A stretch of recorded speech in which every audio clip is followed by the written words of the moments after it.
What's up, everyone? Welcome back to the Keep It Down podcast. I'm your host, Garrett, joined by my two co hosts, Logan. Say what's up. Hey everyone, how's it going? And TC. What's Say what's up, good to the people. everybody? Welcome back to the pod. Now, as a reminder, just quick housekeeping. Sure to give us a follow on Instagram at Keep It Down Pod. We post podcast exclusive content weekly. Little stories. We put up Q&As every once in a while. And we just hit another milestone, boys. We surpassed 200 views on the pod. So that is a Sheesh. thank you to everyone listening. The sport's crazy. I didn't think we'd even get half as many views as we do. So huge. Keep crushing it. Keep liking.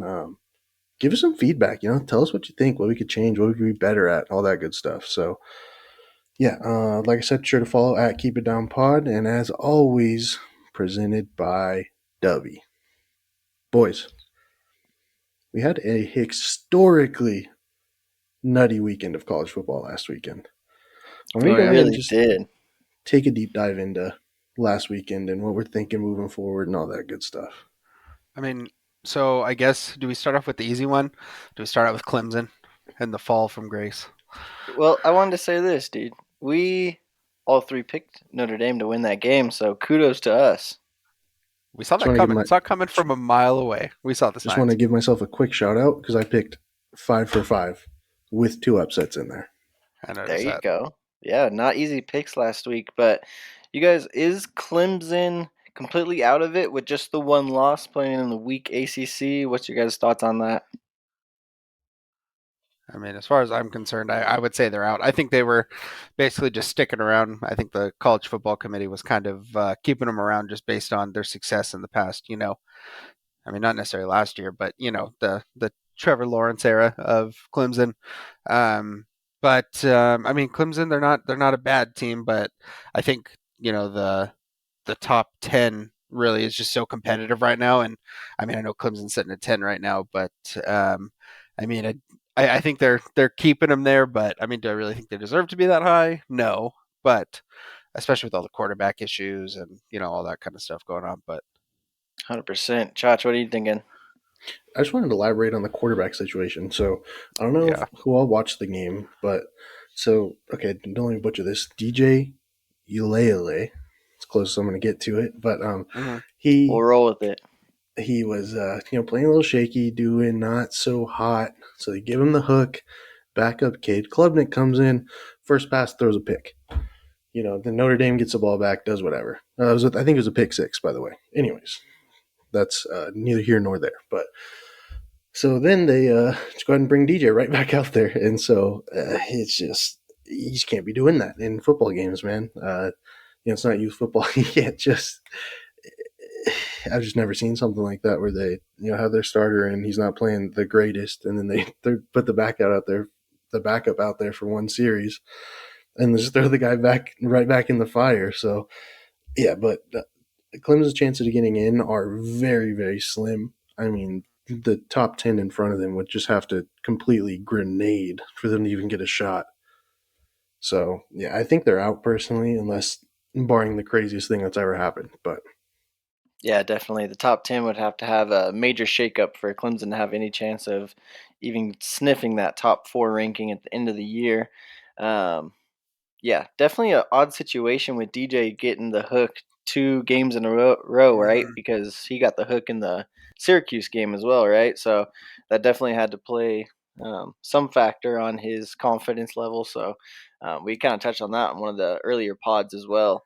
Um, Not only Clemson going down last week, guys, also the powerhouse that we know as the Alabama Crimson Tide going down for the second time this year, losing at LSU. We know that that's definitely a hostile environment to go play in. So um, it's looking like Alabama is out as well. TCU rolls on. They won another one. Um, I don't know, guys. Just want to get some thoughts on the general picture of the top 10 here. Who you guys liking to make that top four at the end of the year? so I top. mean, there's really a Go ahead, couple ways to Josh. look at it. It's a little early to kind of make these grand assumptions that everyone is, but Because we still got Michigan, Ohio State looming. We've got Georgia is basically in the clear, barring something crazy, until the SEC championship. Tennessee's basically in the clear until they won't even. If things stay the way they are, they can't even make the SEC championship unless Georgia loses. So, um, so really, all that's left to be decided is what's going to happen with TCU. Is if they're going to go undefeated and run the table in the Big 12, or if they're going to take a loss and get out of there and let someone like Oregon or Tennessee sneak past them before the Michigan Ohio State game. So it's a little early to tell, but the path for Oregon got a little less murky for sure. Hmm. So Yeah, yeah. I mean, as Oregon fans, last weekend was kind of a perfect storm for what kind of we needed. There's only a couple more, uh, chess pieces that need to move to kind of get Oregon in that conversation. I do, however, think that LSU, being one of the hottest teams right now and beating Bama, and moving all the way up to 7 speaks a lot. I know that they do have 2 losses, but I think it's really interesting, and it's looking like LSU and Georgia are kind of on a collision course to play each other in um, the SEC championship game. So um, yeah, I mean LSU, I definitely think could compete with Georgia, especially if the momentum stays on their side and they just stay hot. But I don't know. I mean, Georgia's a great team. They're obviously the top dog, and then Michigan, and Ohio State are gonna play each other at some point. Are gonna play each other. They're also on a collision course for the Big Ten. So yeah, I mean, yeah, TCU is the last kind of piece that needs to move, and then we'll have to see what happens in the SEC for Oregon. But interesting. A lot of great teams in the top, 7 or 8 right now. So Yeah, 100%. Definitely going to be a wild ride to the end, guys. You mhm. know, really, I think the biggest issue for Oregon right now is going to be that Tennessee team, with Georgia leading the way on that side of the SEC. It's looking like they're going to maybe get LSU in the SEC championship game. So a one-loss Tennessee team versus a one-loss Oregon team, assuming that they both win out the rest of the year. Um, One-loss Oregon team that could potentially win a Pac-12 championship game. I think that's going to be the big hurdle, guys. Is how does the committee view that one-loss Tennessee team? Obviously, a massive win over Alabama, and then a close loss to LSU at LSU. So I don't know. I'm not as worried about the whole TCU thing. I think that will sort itself out. We'll get into it during our pick'ems. They got Texas this week and a hard test on the road, but I don't have the most faith in TCU to finish out strong here, guys. Do you? I mean, I yeah, picked TCU every single pick'ems that we've had, and they so far haven't let me down. But it's kind of proven that the teams that kind of we're wondering about TCU, and TCU ended up winning. I mean, games that I believe they played Kansas, Oklahoma State. Oklahoma State's obviously been on a couple game losing streak now, and not that TCU is not a great team and they don't have a lot of good stuff going on there, but I think Texas is playing. We'll get into all this later, but they got a tough game coming up, that's for sure. And I think out of all the teams in the top 5 or 6, I probably have the least amount of faith in TCU. I think, I'm right even there though with they're you. undefeated. Yeah. Yeah, yeah. I mean, kind of looking at it, as long as TCU sorts itself out and takes that loss, because them being at the 4 spot really relays how the playoff committee feels about how strong their 8-0 is versus everyone else's. So, as long as they lose a game, then the Tennessee thing becomes a little less daunting because you can still have a Tennessee team get in with a team like Michigan or Ohio State dropping out. Hopefully, they lose. Whichever one of them is going to loses big. That yeah. helps, of course.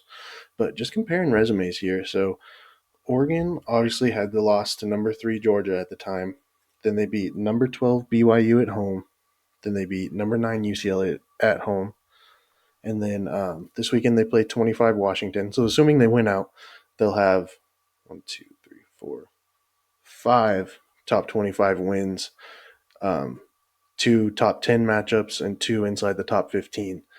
And Tennessee has So they beat 17 Pittsburgh at Pitt. They beat Florida at home, LSU on the road, Alabama at home, and lost at Georgia. So that puts them at 4 top 25 wins.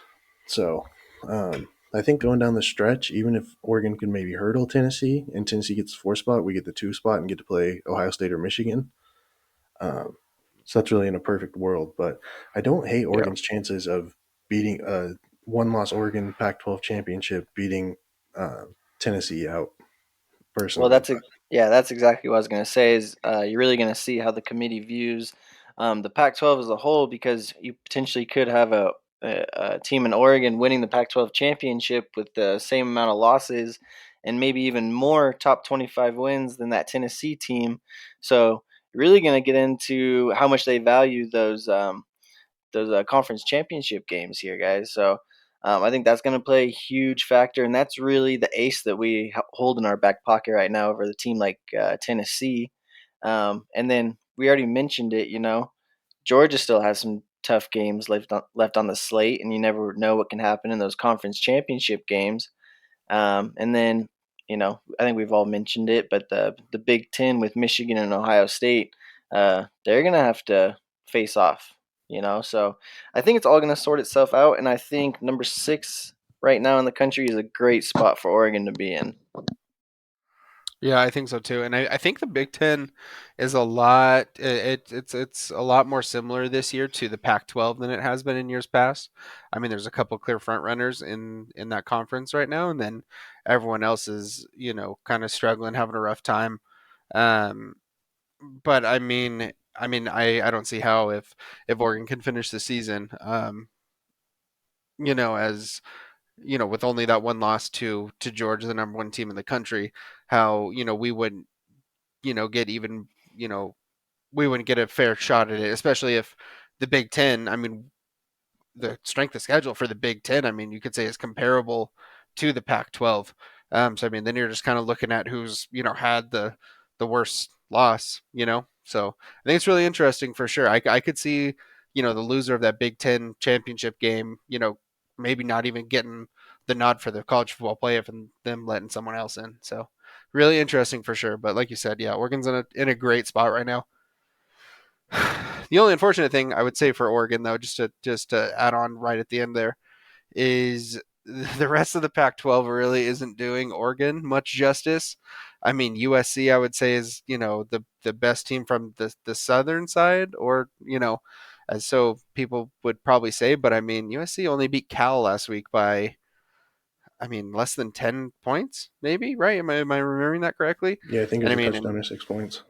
yeah, and I mean Oregon, played Cal a couple weeks ago and decimated that team. So, I mean, it would help more if USC was playing a bit better and putting up some bigger numbers on kind of these top bottom tier teams. But I mean, we can't control what other teams do. I guess we can only control what Oregon does. So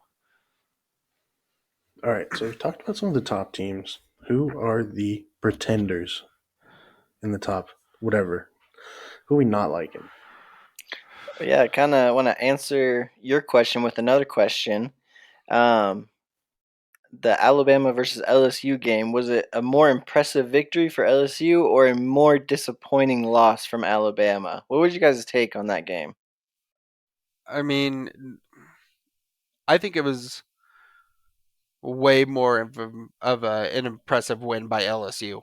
I don't think Bama gave them that game by any sort of stretch at all. I think LSU came out, and I have my thoughts and opinions on Brian Kelly and his exit from Notre Dame and all that kind of stuff. But honestly, I mean, he is doing, I mean, as of right now, a win over Bama like that. I mean, he showed a lot in that game about the faith in his players and the faith in his, transfer quarterback and all that stuff, and going and winning the game at the end. But I mean, LSU went and won that game. Like Bama didn't, give it to him. They won. So I'm impressed with LSU for sure. Yeah. Also, Jaden Daniels is just the playoff hopes reaper, man.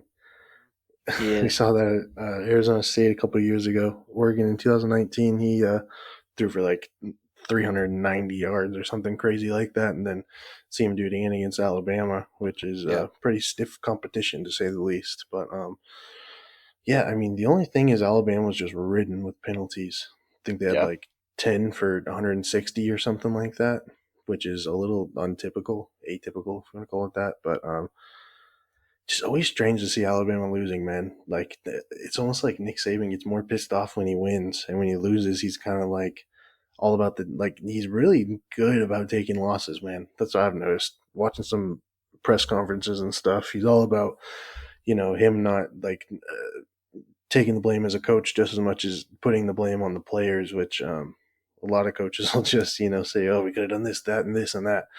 But something I always respected about the guy. So, also, is the first time Alabama's lost 2 games since 2010. Yeah, just Not in the absolutely. postseason. Yeah, absolutely insane stat there for Nick Saban in Alabama.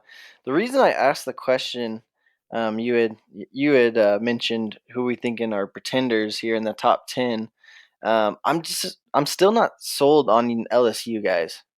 Mm. I don't know what it is. Jaden Daniels playing out of his mind right now, and obviously they just came off a huge win against Alabama. But I do think that 7 ranking might be a little bit high. Going into the game with 2 losses, you almost get to be in that spoiler role. You know what I Mm. mean? So, and you're at home. Um, Other than that, who am I thinking is pretender? Um, top 10 playoff conversation kind of team. I'm going with USC, guys. Mm. What have they done to warrant that number 8 ranking? You know, you go into Utah and you get pushed around and lose. Um, I mean, the wins that they have on their resume are just not that impressive. You know, I think a lot of that ranking just comes off of the preseason hype with Lincoln Riley, Caleb Williams, and the receivers. Names escaping me right now. Addison, Mario Williams or Jordan Mario Addison. Will, Jordan Addison, There you go. My bad. all coming over.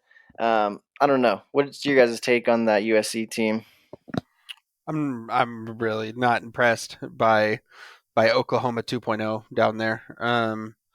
They're they play against bottom tier teams in the Pac-12, and I mean, dang near lose or only. I mean, Cal is just. I mean, back to the Cal game against USC. Like Cal is just not a good team. That team is in shambles right now. They got a lot going on. I understand that it could be a rebuild year for them, but I mean, they're not a good team. And USC beat them by 6 or 7 points at home. USC, the seventh-ranked team in the country, Yeah, like 7 points to Cal at home. Like I mean, it's not good. I mean, Caleb Williams isn't playing how everyone thought he was going to play. I mean, Travis Dye. Sorry, buddy, you got the bad end of that deal. But yeah, I mean, USC is definitely playing pretender right now, and I think, hopefully Oregon gets a shot at them in the Pac-12 championship game because that's gonna be a fun one to watch for sure. Yeah, just to kind of touch on expansion talk real quick. That is the one frustrating thing about this 4-team playoff is you got a team like USC who's out of conference games. Let me get them to be exact, but I know they played Rice and Fresno State off the top of my head for sure. Yeah. Um, yeah. Like you can say what you want about the embarrassing loss that Oregon had to Georgia, but at least we're out there playing bona fide playoff contenders in the non-conference schedule. Yeah, well, I mean, USC went out and played Alabama a few years ago, and we saw how that went. Yeah, So, Yeah, and so it's like it just rewards these teams, the Oklahomas, the Cincinnatis, the USCs of the world, that you can just schedule a cupcake of your out of conference, not play. Oregon scheduled BYU, which is, a physical, good old football team. They're all juniors and seniors pretty much. And USC is scheduling Rice to beat them by 60 at your own. I know that you got to play some gimme games in the beginning of the season, but um, the playoff system just rewards these teams for scheduling nobodies and just beating them. And so that's the one thing that kind of makes me lean more towards expansion a little bit. But another pretender, the Michigan Wolverines. wow. well, I know. Yeah, They are you haven't. seeing something in particular? They've played no one. Yeah. Literally no one. Colorado State, Hawaii, Connecticut, Maryland, Iowa, Indiana. They did wallop Penn State, who was 14 at the time. Michigan State and Rutgers. Zero ranked opponents outside of Penn State. Zero. Yeah. I know you can only play who's in front of you, but at some point that's got to hurt some teams, right? I think we're going to see a Clemson-esque decline after they get absolutely waxed by Ohio State in the shoe. But that's just my opinion. And even the Penn State game, Blake Corum had 400, or their offense as a whole had 420 rushing yards. That's not going to happen against Ohio State, So Yeah. I've got Michigan on my pretender watch, boys. Yeah. In a Ohio State versus Michigan matchup, I'm definitely liking Ohio State. Um, but what a tough game that they had against Northwestern. I think that was in the early slot last Saturday. Just an Mm-hmm. absolute slog in the rain, guys. Mm-hmm. That was a difficult little test on the road there. So that definitely proved a lot to me about the character of that Ohio State team. Um, yeah, I don't know about Michigan necessarily being a pretender for me, Chach, but I will say that I definitely would favor Ohio State in that potential matchup. Yeah, maybe pretender wasn't the right word, but they're just unproven.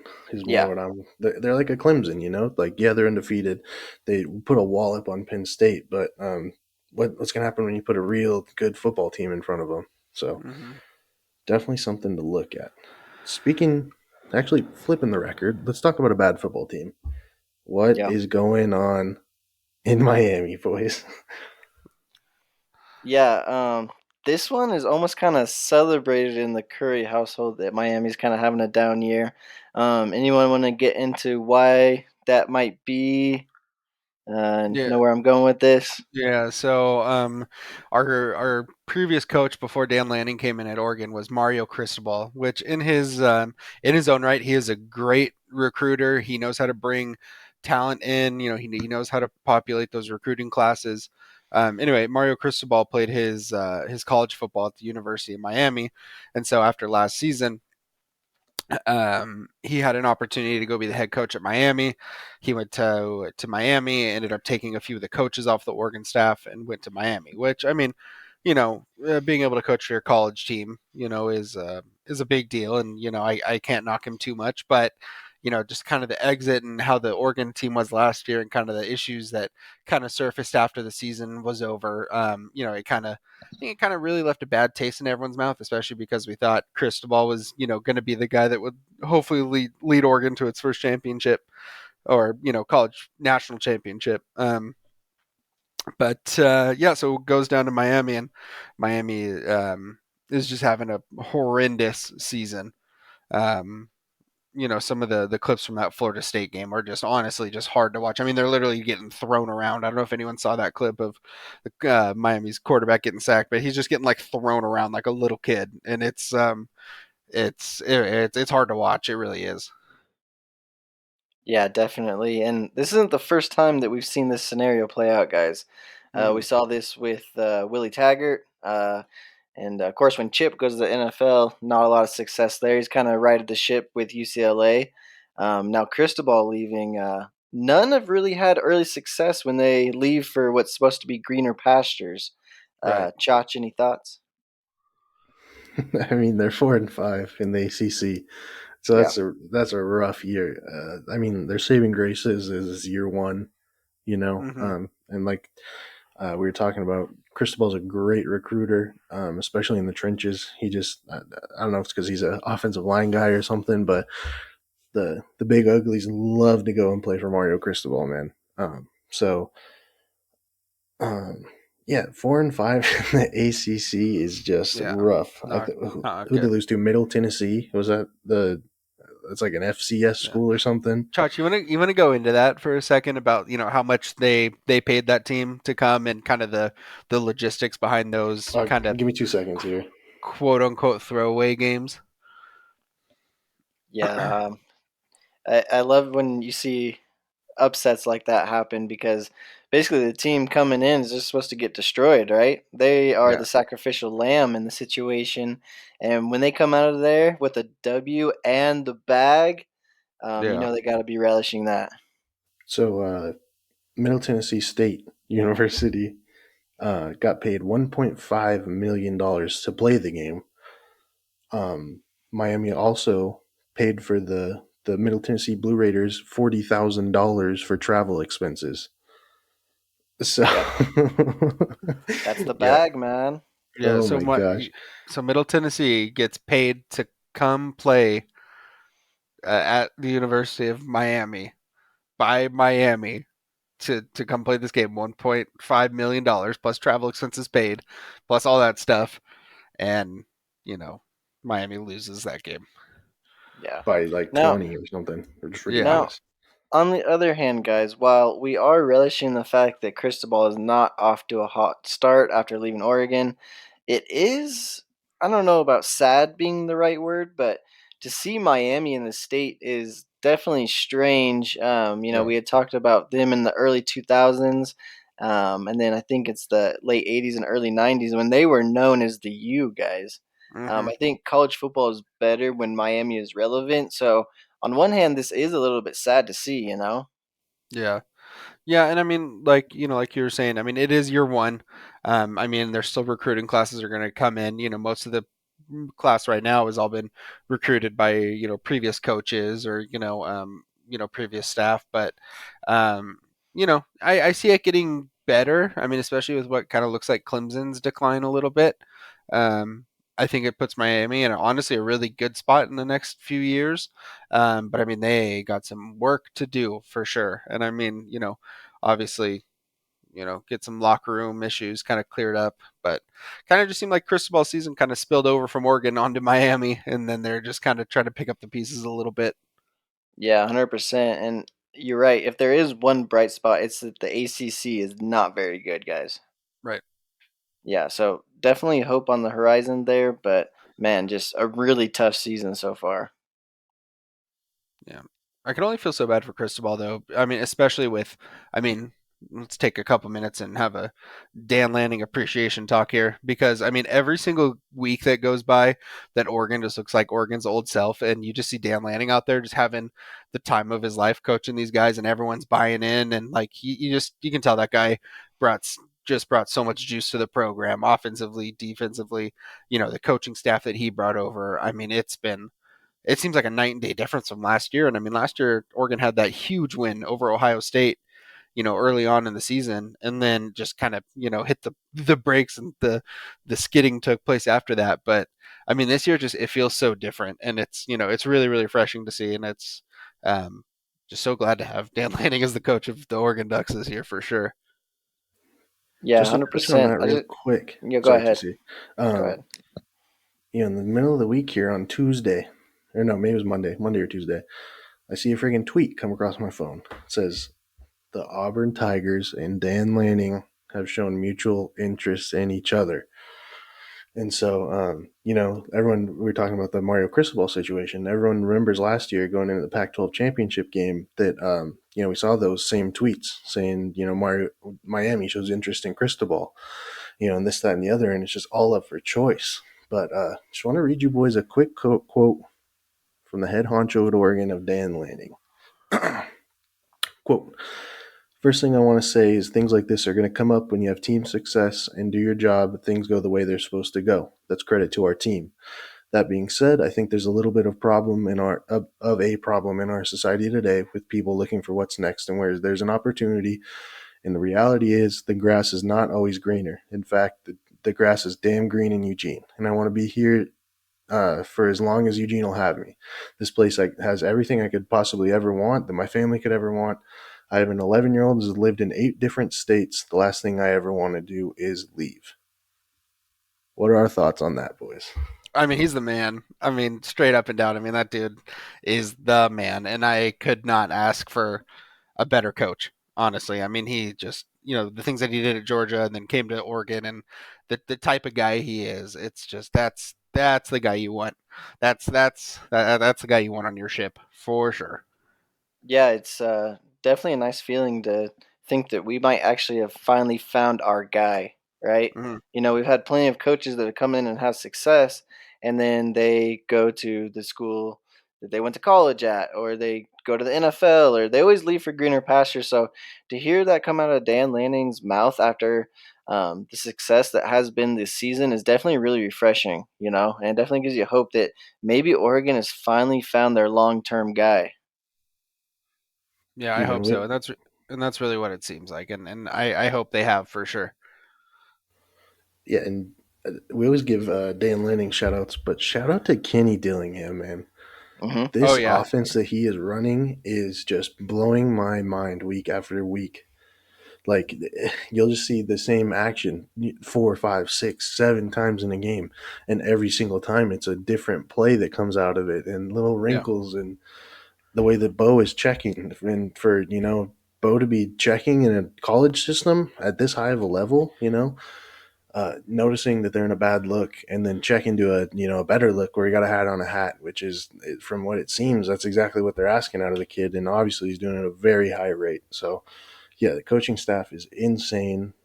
Major improvement from the last couple of years here. So definitely excited for Oregon football in the future. Yeah, guys, so let's stick with the theme of Oregon football here, okay?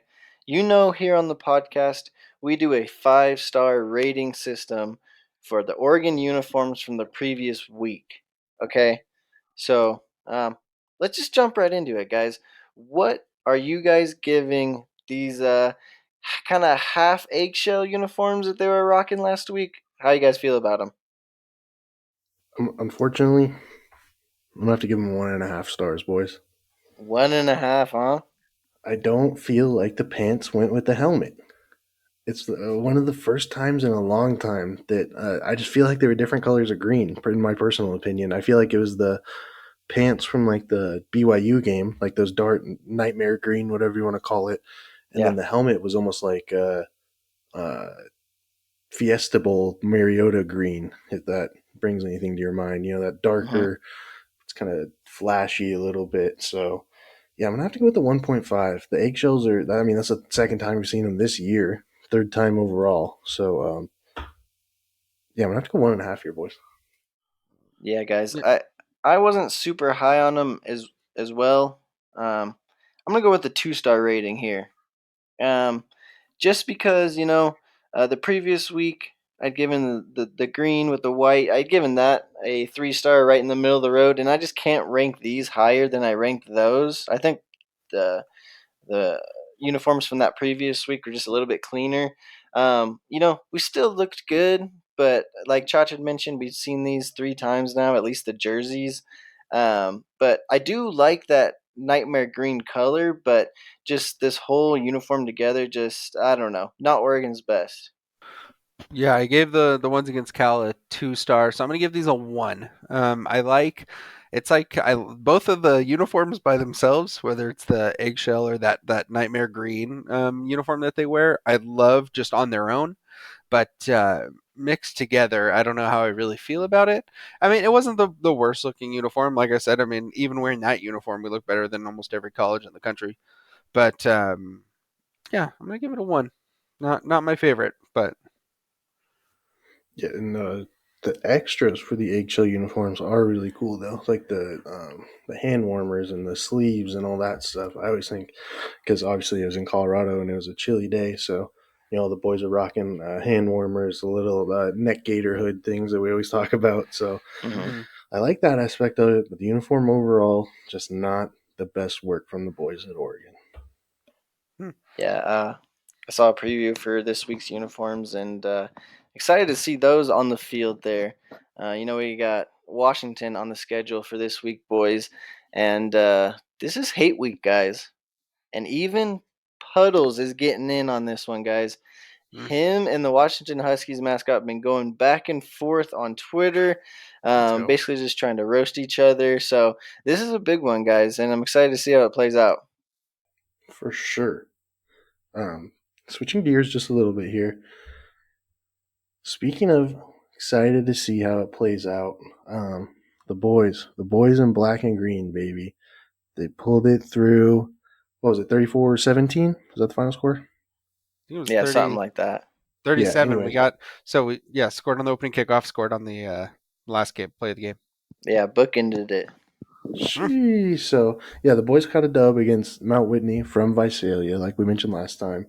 So moving on to the second round at home, playing the boys from Sunnyside, a familiar foe to the two older brothers here. So what are we Yeah, thinking, boys? let's just take a pause right there because I want to send it over to Schmag. Just give me some accounts of that first game that you guys had with them in 2010, Schmag. Just for some brief history here. Ooh, okay. Um, okay, before we get into that though, can we just talk about the funny thing that we noticed pregame with Mount Whitney's team? All right, yeah. So just real quick before we get on to Sunnyside, because Ty and I had noticed this pregame when we were there last week. I don't know if for those of you listening, if you don't play football or before a game, if you have played, and you're running your warm ups and stuff, and you start running through, um, your plays. I don't know if anyone listening or either of you guys have seen a team go full contact 100% in pregame warmups like Mount Whitney was I'm talking tackling to the ground. colliding. Like it was the craziest thing I had ever seen before. We're just sitting there watching pregame warmups, and they are going full 100%, 11 on 11 in pregame warmups before the game even starts, like their own team. Like it was absolutely insane. I could not believe what I was watching. Hey, I'm all for getting warmed up and ready for the game. But to go full contact tackling to the ground head on collisions is just insane to me. Yeah, I think growing up we all kind of experienced you run around and when you're warming up before the game, you always let the offense win, you let them catch the passes, oh all yeah, that good stuff. But these guys were really going at it pregame. dude, 50% tops, absolute tops. Yeah. Like you chill, and these guys are just like and hitting like running backs like low, like on the sideline, like at the ankles kind of thing. And I'm like, man, like you guys got a game to play. Like this is playoffs. Like what are you thinking? And I Yeah. mean, but it kind of showed though, because I mean, throughout the game, I mean, there were some prime examples of some lackluster coaching from the Mount Whitney team, but yeah, it was rough to watch, man. Yeah, we actually made the joke that if we wear ourselves out before the game, then Tehachapi can't wear us out during the game, and that's just 1,000 IQ play, you know. And then get a freaking house call in the first play of the game. Are you kidding Oh, me? dude. Well, you're Yeah, still it was catching your breath. Jesus. You it played was a crazy, man. you played a whole first quarter already before that took place, you know. Yeah, what a Yeah, great game by the boys last week though. They looked really good. Little some mental errors we need to kind of clear up, but overall looked really good. So super excited for the matchup this week. Fast forwarding to this week slash our kind of history with Sunnyside. When I was in high school, my senior year, 2010, we played them in the quarterfinals of the playoffs. Went up to Sunnyside. It was the first time we had ever played that school. Sunnyside is up in Fresno, and we didn't really know what to expect. Those Fresno teams, they all kind of just they have like 7 league games or something up there in Fresno, and they're just pretty much kicking the crap out of each other all season, and then it goes from there. But we went up to their field, and it was, I guess, the soccer team had played a game the night before, and apparently the field got watered like the day of our game on that Friday, and it was the muddiest, grossest mess of a field I've ever played on in my entire life. I mean, I munched it like 3 times in pregame warmups, like just slipped and fell, and like snapping once, like warming up. I like like almost did the splits because my feet like slid out from underneath me. It was miserable, man. And we ended up putting a pretty good beating on him. I think it was 28-7. But I mean, Sunnyside, they have a lot of fast dudes on that team, and the mud just really kind of slowed them down. It seemed like, and they couldn't really get a good start going or anything going against us really. So, yep, they're just a speed bump on the way to the CIF game, unfortunately for them. But Hell yeah, boys. So, Chmag, your account of the Sunnyside game was pretty dang good. But, TC, let's hear what you have to say about the old Sunnyside team. yeah. I think in both matchups in 2010 and then in 2011, the elements definitely played a key factor in us winning that game. Um, in 2011, they had to come up to the mountain and play in the semifinals, and lo and behold, the fog just rolls in heavy that night, guys. And this is a heavy passing offense that we're facing in Sunnyside. But this fog is so thick that you can't see 10 or 15 yards in front of you. So, you know, the they couldn't pass the ball. Our run game was just going crazy that night. I think we ended up putting up 35 points with a mostly rushing team. So definitely, they definitely had more athletes than we did and a lot bigger team. But again, the rushing game and the discipline and everything pulled it out for us in the end, guys. Yeah, for sure. So, games on Thursday night this week. Veterans Day holiday being on Friday. So, all the boys will be out there supporting the younger boys, if you will. So, hope we can catch another dub and catch another home game. So, we're the 3 seed, number 1 seed lost. So, only way we can go on the road is if we play the 2 seed in the CIF championship. So, hopefully, get to watch a couple more home games here, boys. Yeah, it's definitely awesome going back to a playoff game here on the mountain, guys. The environment is definitely jumping, even with it being as cold as it was last week. Definitely still a rowdy crowd, and just brings back a lot of memories. You know what I mean? And then pair that along with the team just playing some lights out football right now. Definitely cool to be back in that stadium. Yeah, it's awesome to see for sure. It's I hadn't been to a game before, Friday night since, Chachi, you were a senior in high school. So it's been a long time since I've been back, but to see the team playing the way they were and um, yeah, it's awesome to see. And the coaches are doing a great job and a lot of young kids on our squad this year too. So, I mean, we'll hopefully, have a couple good, strong years here with the same crew. So, Yeah, for sure, boys. Moving into our next topic. So I did have a wrench's corner prepared for the both of you two, but this afternoon I was at work, and I hear my phone buzz in my pocket, right? So I pick her up, and it is a Instagram message from the one and only Joel Peel, Mr. Joel Peel, shouts wow. out. loyal listener of the pod. Wow. So he gave us 2 questions, a challenge, and a statement. Okay, Okay. you have to stick with me here. Okay. So, um, first, he actually gave mom and dad a huge shout out. He said, "Let me preface the first question with this: major respect to your boy's parents for raising good kids and having such a tight, cohesive family bond. Definitely a model family. So, mom and dad, if you're listening, that is a testament to what you guys did for us. We're younger, and that is a shout out from the Keep It Down podcast. So, Yeah, they are Shouts absolute out. pillars, guys. Yeah. so, all right. First question: excluding our dad, you boys name some of your top 2 inspirational and supportive coaches. But I'm going to throw a little kicker in here because I know we're all 3 of us are going to share one. So let's go 2 outside of that one, and then we can all elaborate on the third common one after that. Thoughts? Yeah, you know, obviously the elephant in the room was Coach Denman, right? Mhm. We'll save that for a little bit later here, but the other two that came right into my mind were Coach Ruggles and Coach Bob. Coach Bob Schuster. He coached me for I think 3 years in TYF, and definitely taught me a lot about how to be a man, how to play the game of football, and how to just have a toughness about you. He ran that double wing system, and it's really nitty gritty in there. 3 yards in a cloud of dust. Um, he definitely taught me a lot about the sport of football in general and how to have success in it.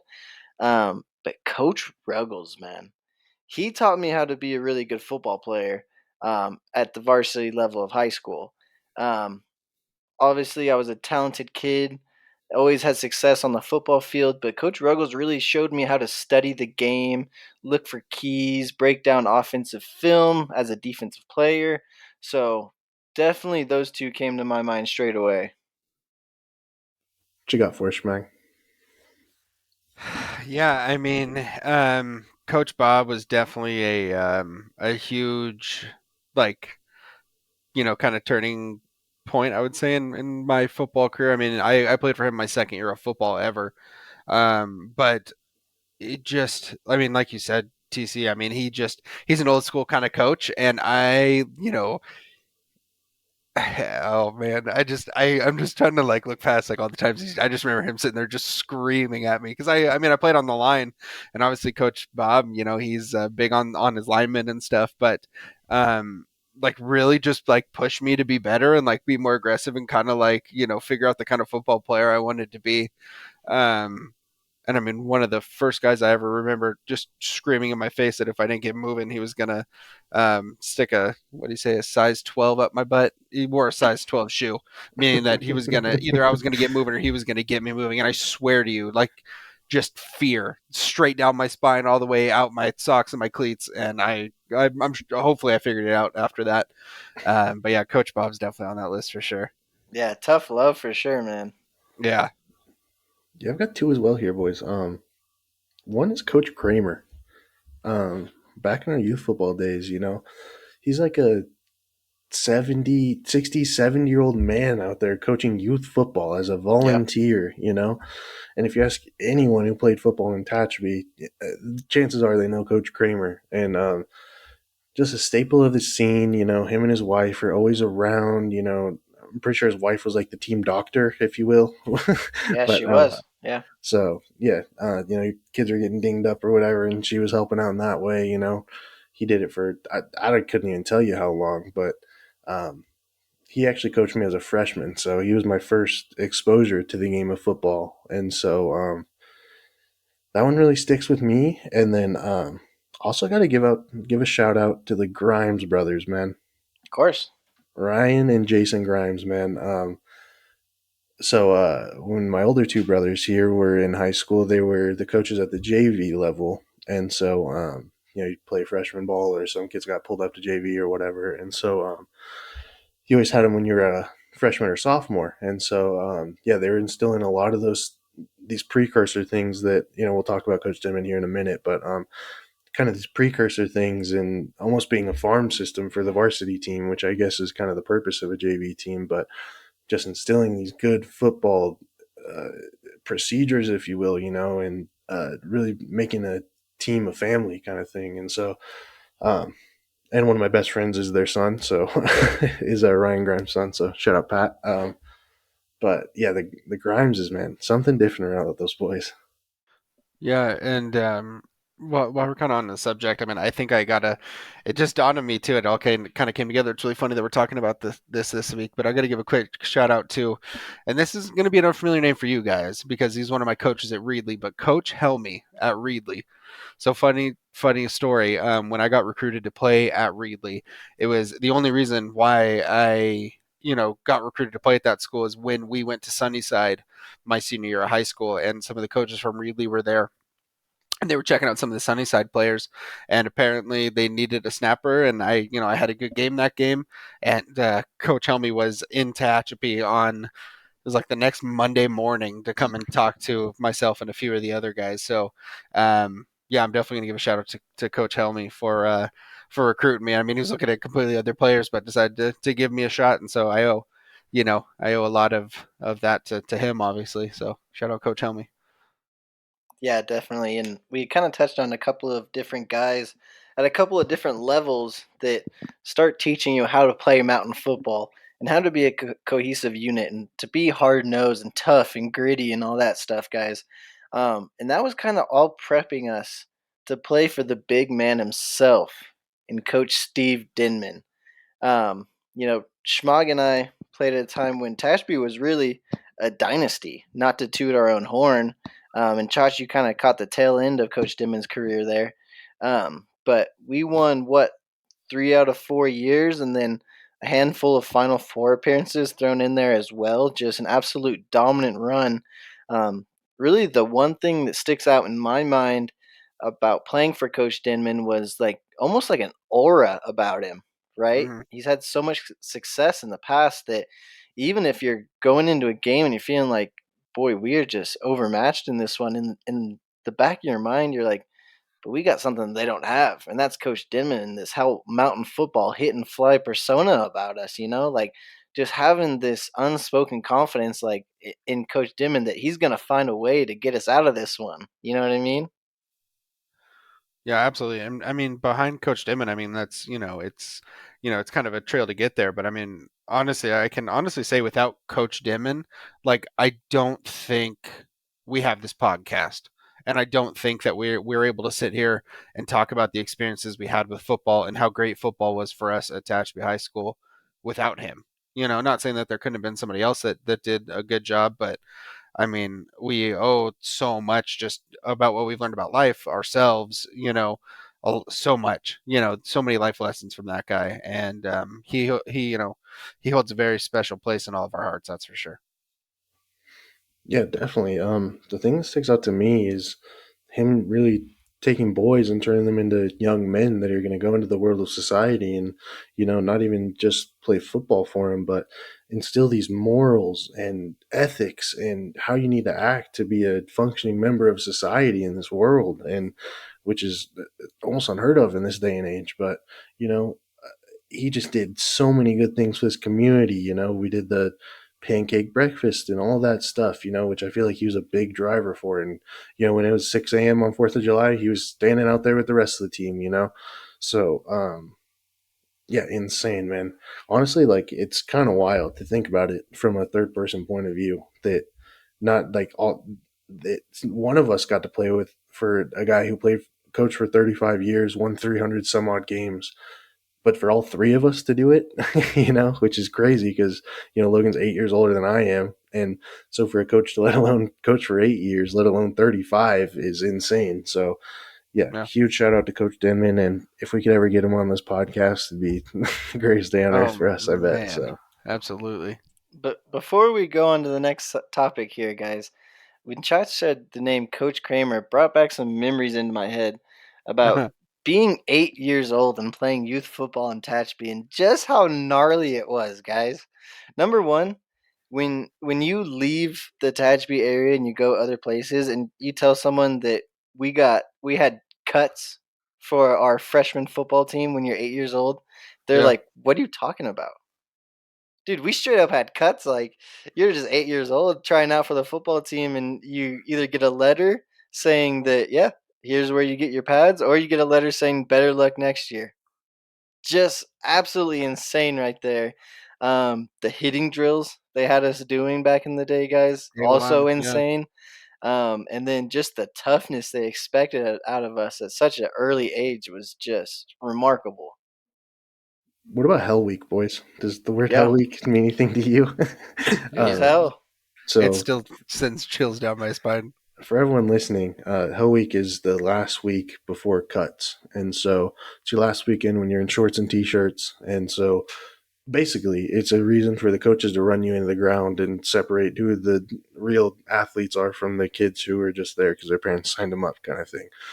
But yeah, like Ty is saying, I mean, like the these Bakersfield units and or units teams and whatnot, they're not making cuts, they're accepting anyone that'll play. And so for our teams to be making cuts and have 40, 50, 60 kids coming out to play football, all with the expectation they're going to get to play for Coach Denman one day, like, and that just brought something else in my mind. What about the little God, what were they called? Like Tomahawk Warrior Clinic practices things. Hmm. Yeah, yeah, the Yeah. That Warrior was Clinic, right? So much another, fun. yep, Warrior Clinic, baby. Another Steve Denman special. So yeah, it's just like a little week of practices in the summer when all the high schoolers would come out, the varsity team, and they'd set up little drills for the Tomahawks and stuff. So just another instance of, Coach Denman caring for the town and the youth football program, understanding what the high school football means to these kids and all that stuff. And then just one more thing, don't want to ramble too much here, but our youth football team had their own facilities. Yeah, Yeah. Name another Yeah. place that does that. Yeah. yeah. Not only Insane. just a game field either. We had two practice fields, Yeah. and then the game field, all on what seems like a couple acres of land out there, kind of in the Hmm. middle by itself out there. Just absolutely insane. And I just wanted to touch on the Warrior Clinic, how rewarding it was, because when you're a kid and that varsity football team comes out there, you're looking up to those guys and they're like your idols. You know what I mean? They're playing for Coach Dimon right now. Like, they're going through it. They're having, you know, make or break seasons right now. Always looking up to those guys. And then, you know, 10 years later, you're on the flip end of it, and you're 17, 18 years old, and you're getting to go out there and coach the young generation. Just a really cool experience. I have some very fond memories of being at the Warrior Clinic and just So getting much fun. absolutely shit kicked out of me by you two. So, 'cause, it's just like little bag drills and stuff. But the high schoolers, they spot out kids, because you got your name on the back of your jersey, and also they're your brothers. So uh, Yeah. definitely We knew giving where some Chacha extra was at power to the all shots. times. uh, Yeah. So Joel, if you're listening to this, I guess that was the longest answer ever to that first question. But Chacha said you had another one lined up for oh us. yeah, my fault. Okay, this one's a little No, more no, you're random. you're good, dude. Go ahead, you're good. I feel bad for He, Joel. He's like, I just want to know who your like, inspirational coaches are. You guys are talking about beating up your little brother with a bag and drills. exactly. All right, his question number 2: which one of you boys is the fastest on a dirt bike? Me, Oh, easily. Yeah, I was gonna say it's TC, no doubt. I mean, TC's the lightest, so Yeah, but the thing is, I don't think necessarily any of us are really fast. I just think I was always like the most daring out of the three of us, just personality wise, and then on the dirt bike as well. I think you guys might agree with that. no, I For for sure sure. agree with that. I'm not trying to crash, and Ty's just like, well, I mean, I'll do it if I have to. Yeah, Um, like if we ever built a jump or anything, like I was always the test pilot for said jump. You know what I mean? Um, yeah, Things of that nature. You guys are, for being some big human beings, you guys are pretty equipped to be handling a dirt bike. So I don't want to be catching no flack from you guys or nothing, because you guys are pretty nice on it as well. yeah. I mean, like Ty said, he's the most daring for sure. I mean, I'm a little more cautious about stuff. Um, and that leads into his challenge. His challenge: he wants to challenge the fastest rider versus him in Cal City on a 5-mile loop, 1v1 versus Joel Peel. Oh Wow. my gosh! So the gauntlet's been thrown down. Here's the thing, though, What? is I know Joel's got some nice equipment, and I'm just rocking the '07 Honda 250. Okay. So I might have to phone a friend here and find a little bitter piece of machinery here if I'm going to be going against the one and only Mr. Joel Peel. Yeah, because I mean, I'm assuming Joel Peel's on a 450, correct? I mean, he's got to Gotta be. be. Yeah. Um, and I know I he's mean, also into racing the side by side or the mm, Razor. Boy. it seems like we might Okay. have a challenge here. Yeah. So you know what? I'm not going to back down from the challenge. But I will say that I gotta find some equipment that's going to be matched up properly. Some more to come on the old dirt race in the desert, boys. And lastly, moving into Joel Peel's statement, baby. Oh He no. says, "Go Trojans." Oh But F. Pete Carroll is his last statement. wow. Go Trojans, but F Pete Carroll. Yeah, I think I knew that about Joel, that he was a USC fan, but that's all right because not everybody can be perfect, guys. So we still love him even with all his flaws, right?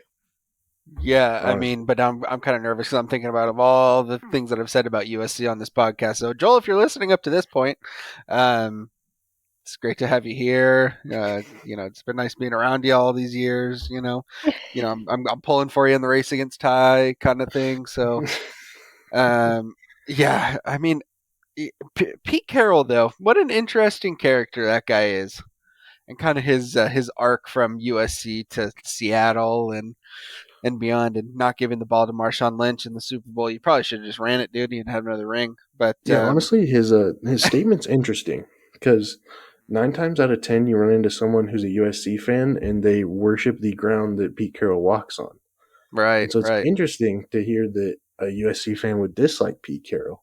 We don't know yeah, why. Obviously, he's not here, but that was just an Instagram message. So, right. We'll have to but get a follow up for sure on that. honestly, we'll have to get some feedback. And then at the end, he said, "Go Warriors," as always. So, Let's go.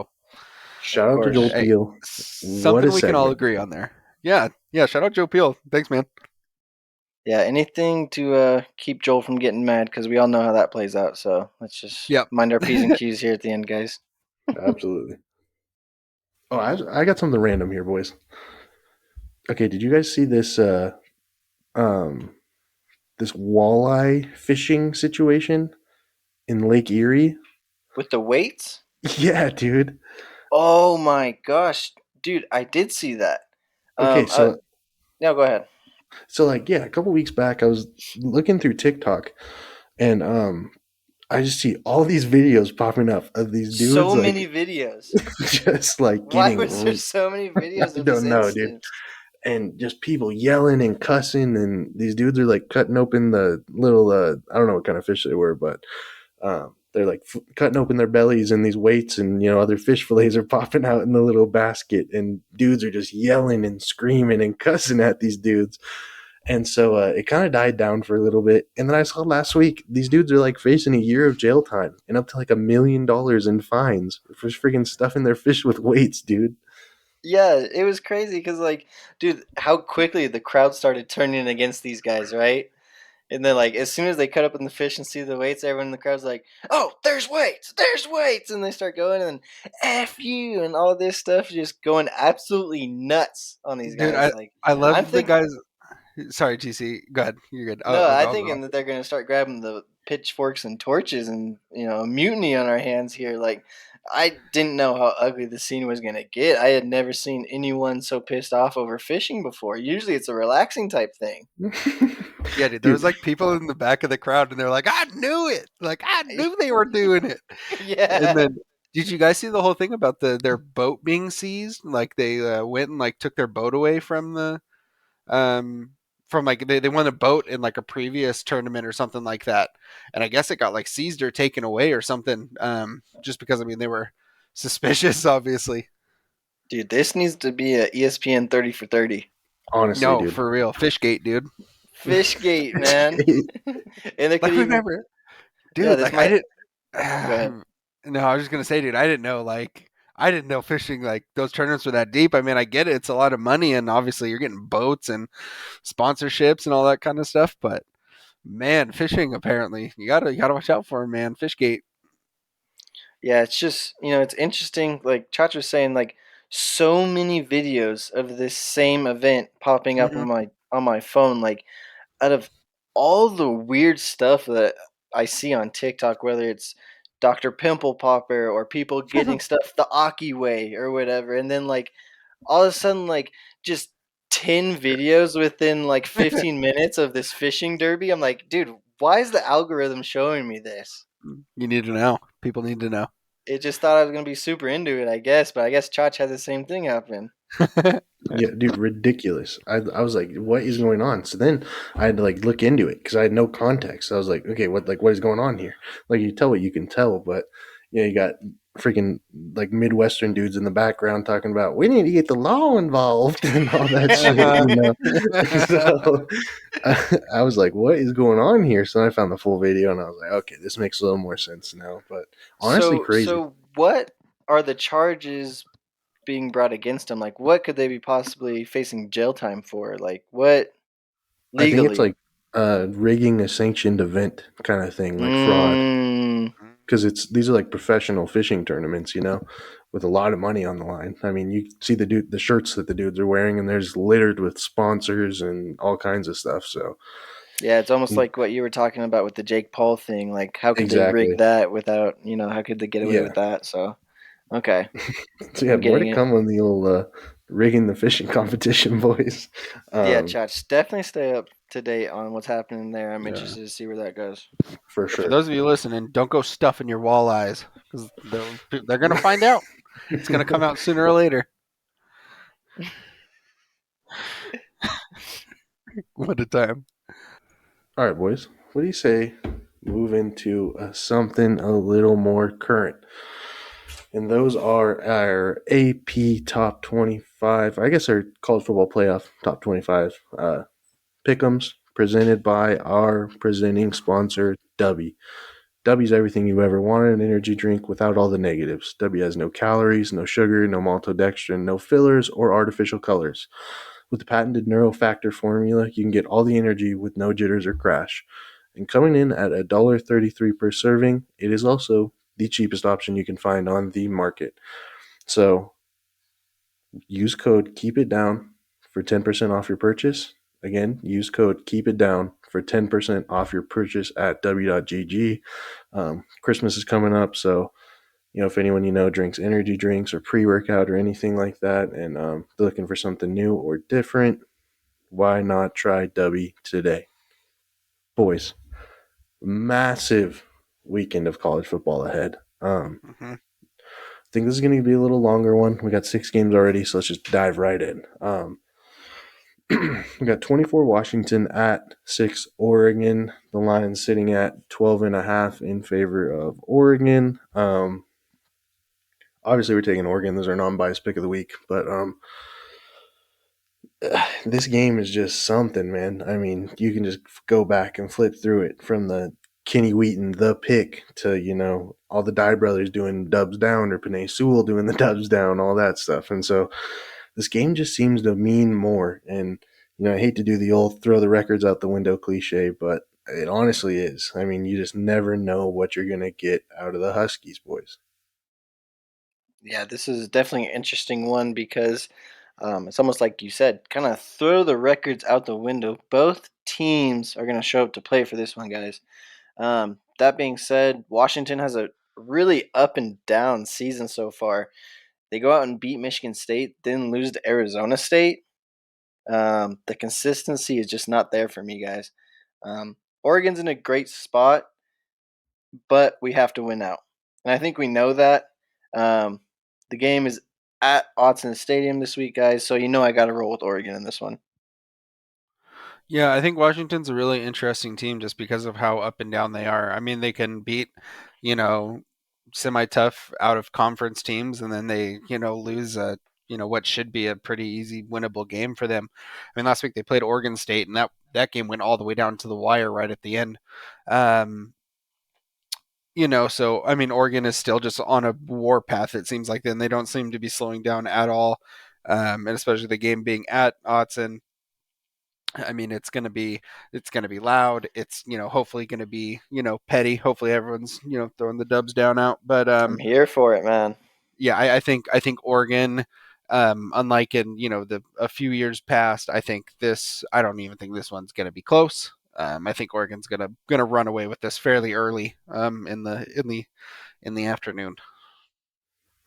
Yeah, I think this one could get into a little bit of a shootout just because our defense may not be as strong as it always has been. It's a little more of a bend, don't break kind of thing. But, I mean, when you got an offense that's scoring 43.5 points a game on the other side of the ball, you can definitely be a little more lenient in that category. Um, people are saying, oh, the secondary this, third down defense that. But, I mean, the touchdown that we gave to Colorado was a blown coverage. Gonzo just missed his assignment. So, I mean, it happens. It's football. They're still Division I athletes, whether you like it or not. So, yeah, I think, I'm hoping it's a blowout in favor of Oregon just to bolster our college football playoff hopes. But we will see. Always a good one against the Huskies. Moving to our next one. Number 10, Alabama at 11, Ole Miss. Bama's a 12-point favorite in Oxford, Mississippi. What are we thinking, boys? I just don't even know anymore. Yeah, this is just really weird circumstances for this game. Um, Usually Bama versus Ole Miss, you're just thinking Bama right off top just because of that name on the jersey.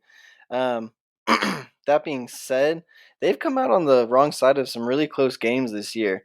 Tennessee and LSU come to mind first. Um, this game is in Oxford, so another road test for Bama. We know that tripped them up against Tennessee and LSU. Um, Also, Ole Miss is coming off a bye week, guys, so they've had 2 weeks to prepare for Bama. Okay, um, now hold on, because we all saw Ole Miss pee down their leg when they went up against LSU, when they were looking like the real deal this year, guys.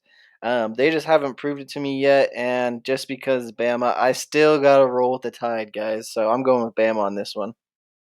Yeah, I mean, after Bama's first loss to Tennessee, they had Mississippi State the next week, and we all felt pretty bad for Mike Leach and company because we thought that Bama was going to score at least 140 points on Mississippi State after losing that game to Tennessee the way they did.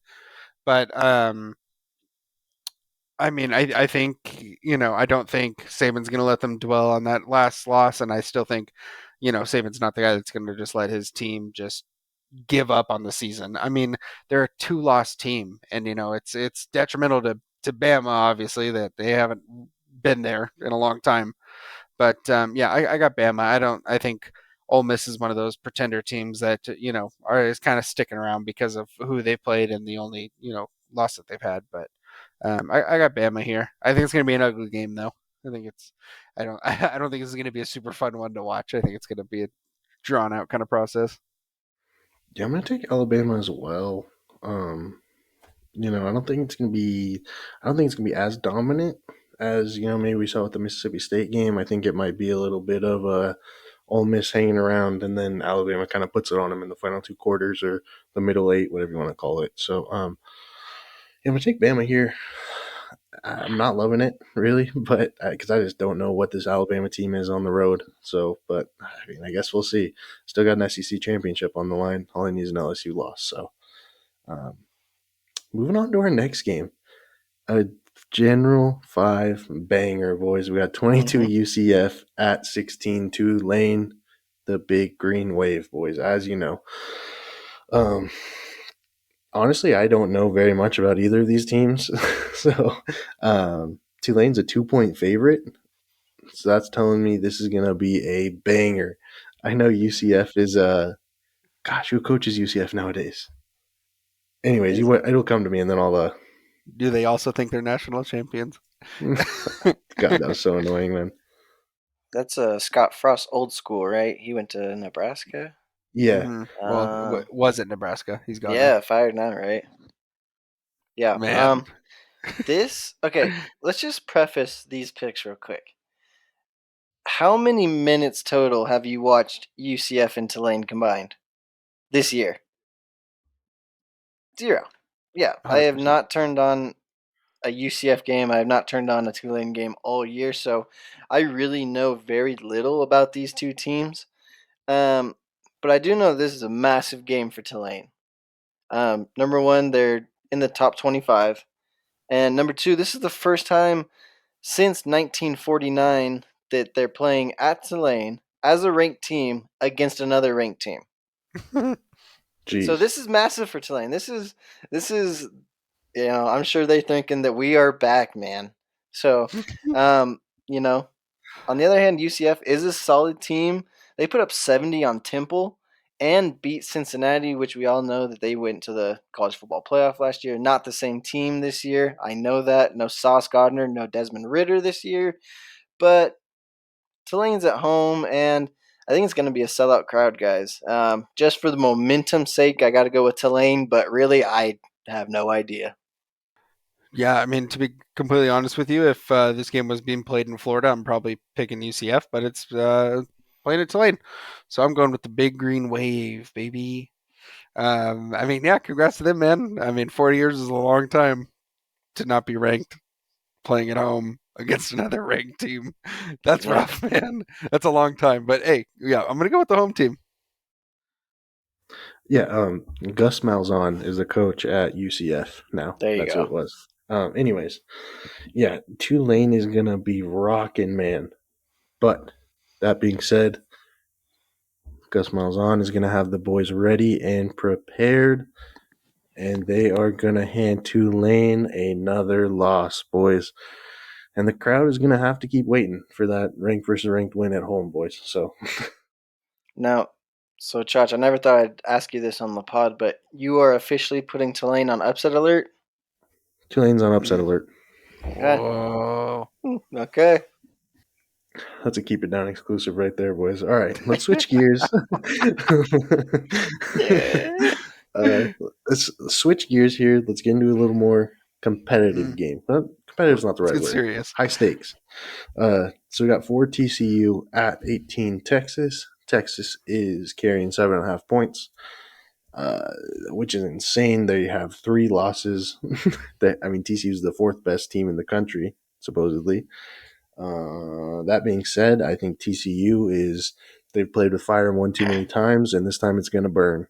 Bijan Robinson, Quinn Ewers. If they let this Texas team do to them what they've let these other teams do to them, it's going to be 17-20-0 at halftime, and then they're just going to give the ball to Bijan Robinson a healthy 20, 25 times in the second half, and you're going to look up, be down by 14, and there's 6 minutes left in the fourth. So kind of thinking something in the 34-17 range of things is kind Wow. of how I'm thinking it's going to go. So Yeah, I'm right there with you, Chach. TCU has to be feeling this enormous pressure on their shoulders right now. They're in that number 4 slot right now, guys. And they know that all they have to do is win out, and they're almost guaranteed to get in. With either Michigan or Ohio State taking a loss, you'd think that they'd leapfrog whoever loses that matchup. Um, they went from a fun team to a serious playoff contender. And like I said, that pressure has just got to be heavy on your shoulders right now. And now you got to roll into Texas, which I think was someone's number one top most hostile environment to go into on last week's list, if I'm not mistaken. So for me, I got to roll with Texas just because I'm looking at the rest of TCU's schedule, and I'm thinking they're going to trip up at some point. And after this, there's not any huge tests left on the schedule. So it's got to be this week, guys. They're going to lose to Texas. I got Texas in this one, guys. Yeah, I said it a few weeks back when we were talking about TCU, and I picked TCU to win in every pick'ems that we've had so far, and they haven't let me down yet. But I did say that I thought Texas would come away with this game, and I do not feel any differently. So you heard it here first. Keep it down, podcast exclusive. The boys are putting TCU on upset alert at Texas. We're going with the horns. not a bad pick from Schmag, baby. All right. This game a few weeks ago, I would have said, I mean, it probably would have been like a 25 unranked matchup. But Yeah. with LSU taking down Alabama, this has not only. Okay. Anyways, LSU is on the brink of being the first two-loss team to ever make it into the playoff. They're at 7 with absolute carnage ahead of them, potentially. Yeah.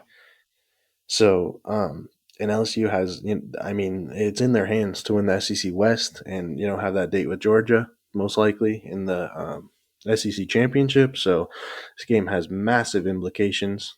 We got number 7 LSU at Arkansas going to Razorback Stadium. I was kind of shocked when I saw this line. They're only giving LSU a field goal. Wow. I mean, that's a little disrespectful, I feel. Talking about a team that just beat Alabama. Um, and Arkansas has not been that. KJ Jefferson's a little banged up these last couple weeks. It doesn't seem like he's fully healthy yet. So that's always a little scary. And this Arkansas team just has not really done it for me this year. I'm taking LSU on the road here. Yeah, 100%. I just kind of touched on how TCU used to be that fun team. And I think LSU has replaced them as the kind of fun team in the country, guys. They got the 2 losses, a massive win over Alabama, and now they're right back in the SEC championship conversation for sure. And even though it's a slim shot, they're still in that Final Four picture, guys. So I think they are kind of just that wild, you don't know what you're going to get from them kind of team. They're going into Arkansas, which we know isn't an easy place to go play. But I think LSU has some new life in them now after getting this Alabama win. Some more hope. They're playing for something again, right? More than just beating Alabama, right? They still have a lot of season ahead of them potentially. I think LSU seizes the moment and they get the dub. I'm going LSU. Yeah, I mean, Arkansas just lost to Liberty last week, and I mean, we're losing to FCS teams that late in the season.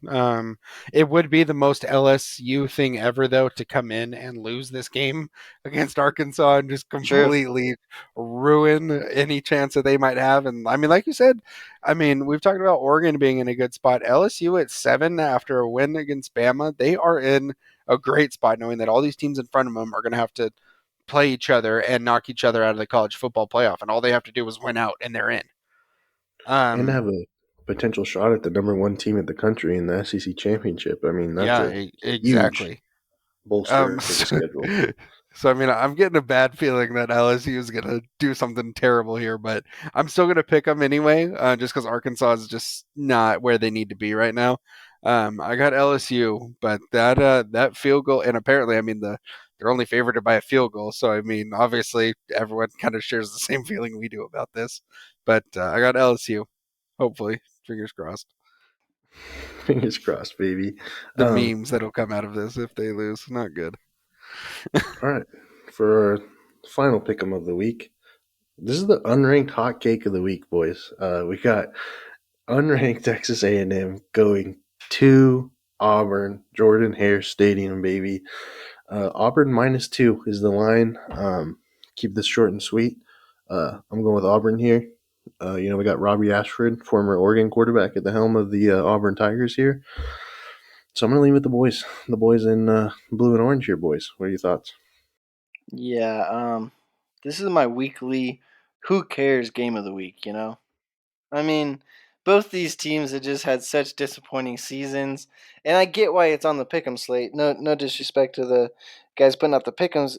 It's going to be a competitive game because they're both kind of right around that same level. But at the end of the day, I mean, why does it matter? Who cares? You know?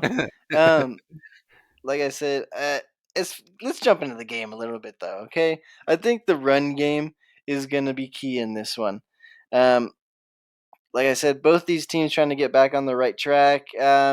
Auburn's at home. I'm going Auburn. Man, I swear to you, this is going to be the first game in history where the teams don't tie, but both teams are going to lose this game somehow. I don't know how or exactly logistically that's possible, but I think they're gonna find a way this weekend. I mean, these are just two programs that are just having a rough season and a rough go.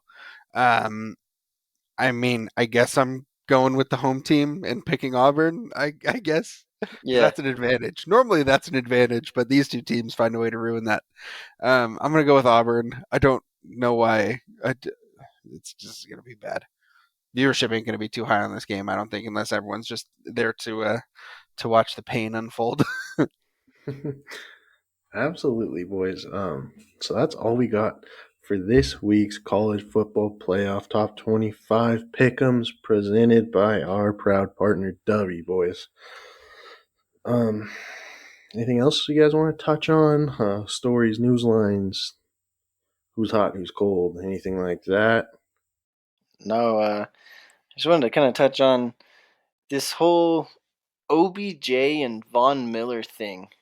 I don't even know how to describe it really, but basically just going to the most powerful contenders and trying to get a ring. Do you guys see it as ring chasing, or are they really bringing that much value to these prospective teams? I know OBJ hasn't signed quite yet this season, um, but obviously on the Rams last year with him and Vaughn going to the Bills this year, obviously a serious contender.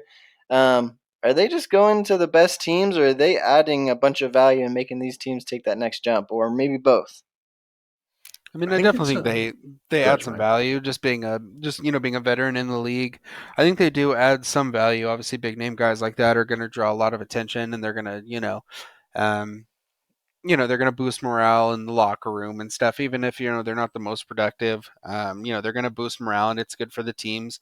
Um, but yeah, I mean, it seems like pretty much everyone seems to be talking to OBJ at this point. Yeah, I mean, I know the Cowboys, have been talking to him heavily. The Buccaneers, I guess, have showed interest in him. So, I mean, he's coming off of an injury, but I mean, he's still, a veteran player that, guys seem to like, and he's, hopefully can bring a lot to a locker room. But I think that's what he's offering. I mean, you're not paying him to go score a bunch of touchdowns and to catch a bunch of passes.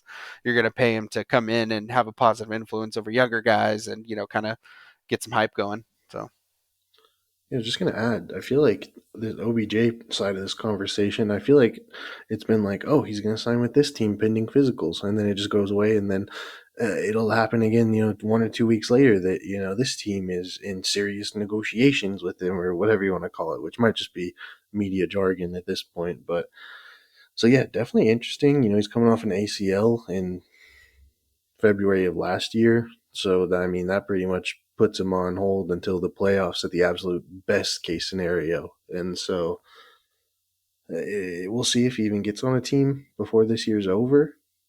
So Yeah, but Von Miller, man, he's always making the right moves. It seems like, stuck with Denver for, what was it, 10, 12 seasons, something like that.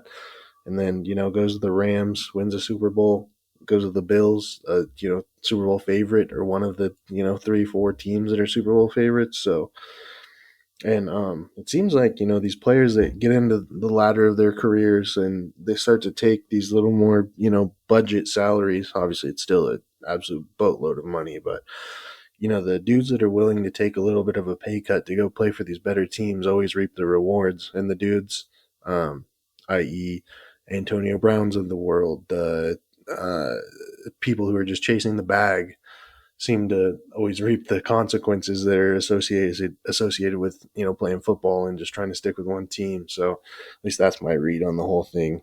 Whether it be Aaron Rodgers or Antonio Brown or whatever the case is. So. Yeah, definitely interesting. And then one more thing I wanted to ask you guys about. Are you guys believing in the New York Jets yet? We're halfway through the season and they are smack dab in the middle of the playoff picture, coming off a massive win against the Green Bay Packers and Aaron Rodgers. Are you guys buying it? Believing the hype around these New York Jets? I mean, they do have a solid team. I'll give them that. I think Zach Wilson's an underrated quarterback. He's one of the mobile scrambler type quarterbacks. He's a good athlete. He can run the ball. He can do all that two dimensional kind of stuff. But that being said, you never know about these teams that are super young like this, man. Brand new head coach and Robert Saleh from the 49ers there. So I like what they're doing. They have a good vibe. The Jets have always been like seems like it's kind of a boomer thing to like the Jets. And so, they've been really good in the past. And so, it's always good to see, fresh faces around the NFL being good and winning games and all that stuff. And so, just to kind of elaborate on that a little bit, I feel like this is one of those NFL seasons that we've just seen so much parity between the teams. Like, I Close watch on games. Sunday and I just see teams that are 3-4, 3-5, 3-6, 3-4-4, all kinds of different stuff. And so definitely interesting. And I think it's gonna be an absolute banger to finish up the year here, boys. Yeah, the Jets are super interesting because they're so young. They've definitely been hitting on a lot of their draft picks, which is very unusual for the Jets, particularly in the last couple of years. You think about Sauce Gardner and Quinnen Williams, Garrett Wilson, Zach Wilson, um, Brees Hall. I know had the ACL injury, obviously, but he was gonna be probably Rookie of the Year if he didn't get hurt. So they are looking like they might be a force to reckon with for years to come in that AFC East, guys. Yeah, for sure. I just think consistency is going to be the key for them. I mean, they come out and beat Green Bay, and that's obviously a huge deal for the Jets. I mean, Green Bay's heavily favored to win that game, but then I mean, Green Bay comes out the next couple weeks after and loses to the Lions like they did. So I mean, a lot of it kind of seems like a common theme of consistency kind of being the key in with these NFL teams and these up and coming teams. It's and the Jets are kind of been always kind of up and down. They kind of win these big games out of nowhere, and then they kind of have a slump after that. But I mean, they look way better than they have in years past, 100%. And they are being extremely smart with their draft picks, and they are bringing in a lot of good young talent. So it's good to see. It's good to see these teams that have been having a lot of issues kind of coming into power a little bit for sure. Yeah, I think mostly the NFL season just comes down to staying healthy and being able to string some wins together here and there. It's not necessarily like college ball where you lose two games and your season's over in the sense of not being able to play in the postseason or anything. But it seems like the teams are able to string together 3, 4 wins before they take a loss or take back to back losses or whatever the case is. They always seem to fare a little better, and it's a long season.